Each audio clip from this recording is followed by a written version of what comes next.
Darius fled the wreck at Issus, heading east for the river Euphrates. And so Alexander resumed his strategy of capturing the coastal cities of the eastern Mediterranean.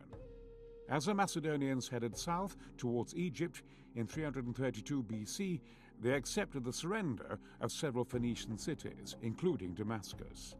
The well-defended island city of Tyre did offer some resistance, but eventually fell when a mole was constructed to link it to the mainland.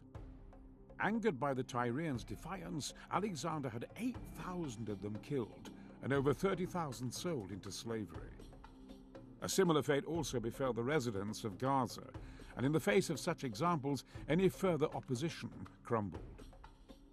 The Egyptians had never been willing Persian subjects, and they welcomed Alexander, who in turn offered tribute to their gods. Alexander then travelled to visit the oracle at Siwa, who confirmed him as the son of Zeus. In securing Egypt, Alexander completed the capture of the entire eastern Mediterranean coast, and in 331 BC was free to push on into Asia in pursuit of Darius. But the Persian king had been gathering another huge army to his banner and was moving to block the Macedonians near the river Tigris. Alexander captured several of the Persian advance guard and was astonished to hear that the Persian army consisted of over 1 million men.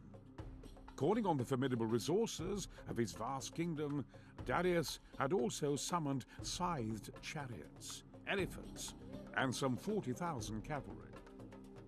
He had also learned the painful lessons from Issus and set about deploying his troops near the village of Gaugamela on a wide plain where he could fully exploit the advantage in numbers. Undaunted as ever, Alexander marched with his men through the night to attack on the morning of October the 1st, 331 BC.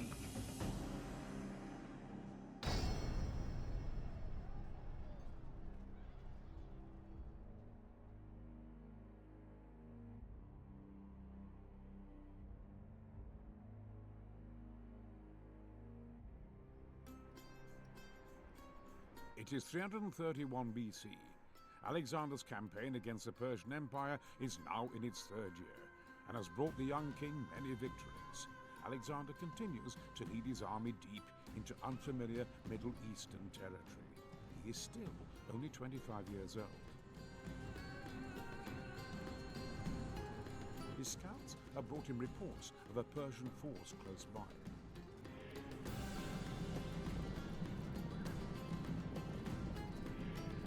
It is King Darius, out to avenge his defeat at Issus. He has gathered around him a larger army than Alexander has ever faced before, comprised of troops from all corners of the Persian Empire. Darius has deployed his army across a wide plain and has specially flattened the field of engagement to create ideal terrain for his chariots. Darius has lured Alexander to his chosen battleground, and his army far outnumbers Alexander's. The odds would appear to be stacked against the young pretender. But Alexander is confident. He knows his troops are superior. He has a plan to exploit the weaknesses of both the Persian army and its commander. Alexander suspects that Darius lacks personal courage and knows that the superstitious Persian troops are unlikely to continue to fight on without their king. If Alexander can chase Darius into flight, as he did at Issus, the Persian army will likely fall into disarray. However, Darius is heavily guarded, and it will be difficult to break through to him. Alexander must outmaneuver or break through Darius's battle line in order to get to the king. Should he fail to rout Darius, the Persian army will march forward at full strength and engulf the Macedonians.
be praised! The enemy general is dead! His men know their doom approaches!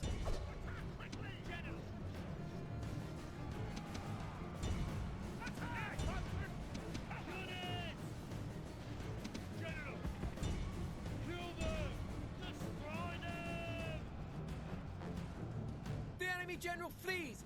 Press forward so that the spirit of his army is a broken tool!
General flees! Press forward so that the spirit of his army is a broken